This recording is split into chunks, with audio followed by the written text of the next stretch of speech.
இது இன்றைக்கி ஒரு ட்ரெண்டாகவே போயிட்டுருக்குது. என்ன அவன் கூப்பிட்டான், என்னை இவன் கூப்பிட்டான், என்ன அவன் கூப்பிட்டான்னு அவன் கூப்பிடுற அளவுக்கு நீயே முதல்ல வச்சுக்கிற. எத்தனையோ பெண்கள் நடிக்க வராங்க, எவ்வளோ பேர் நடிச்சுக்கிட்டு இருக்காங்க, எல்லாரையும் கூப்பிடுறாங்க. கூப்பிட்டதாக எல்லாரையும் கூப்பிடுறாங்களா? இல்லை. இன்னொன்று, இன்றைக்கி ஃபிலிம் இண்டஸ்ட்ரி வந்துட்டு அந்த மாதிரியான ஒரு தவறான விஷயங்களே நடக்காத அளவுக்கு ஒரு கட்டுக்கோப்பாக கொண்டு போகப்பட்டிருக்கு.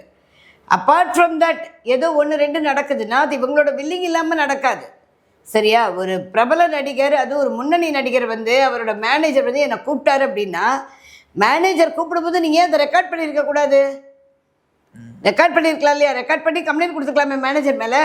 இதை நீங்கள் வந்து மீடியாவில் சொல்லி உங்களை நீங்கள் பிரபலப்படுத்திக்கிறீங்கன்னு தான் நான் சொல்லுவேன். இது வந்து ஒரு பெரிய இதில் மீடியா, அதாவது கலை இலக்கியம் இன்னைக்கு பெண்களை வந்து அவதூறாக கூப்பிடுறதோ இல்லை அவதூறாக பழக்கப்படுத்துறதோ அது மீடியாவில் மாத்திரம் கிடையாது, எல்லா இடத்துலையும் இருக்குது. அஃபீஷியல்லேருந்து எல்லா இடத்துலையுமே இருக்குது, கார்ப்பரேட்லேருந்து எல்லா இடத்துலையுமே இருக்குது. ஒரு ஐடி நிறுவனத்தில் எடுத்துட்டிங்கன்னா கூட, ஐடி நிறுவனத்தில் வேலை செய்யக்கூடிய ஒரு பெண்ணை அந்த பொண்ணுக்கு ஒரு அப்ரைஸலோ இதுவோ வரும்போது அதோட மேனேஜர் வந்துட்டு ராங் இன்ஃப்ளூயன்ஸ் பண்ணுறாங்க. இந்த மாதிரி விஷயங்களை தடுக்கிறதுக்கு தான் கார்ப்பரேட் நிறுவனங்களில் போஷ் ஆக்ட்னு ஒன்று வச்சாங்க, prevention of sexual harassment in working place. அந்த ஆக்ட் கொண்டு வந்து அதன் மூலிமா அவங்க மேலே வந்து நடவடிக்கை எடுத்து என்கொயரி வச்சு அதுக்கான தீர்ப்பெடுப்பாங்க. அது மாதிரி இருக்குது. அதே மாதிரி இந்த மாதிரியான விஷயங்கள் வந்து நடக்குது அப்படின்னா இது தடுக்கிறதுக்கு இப்போது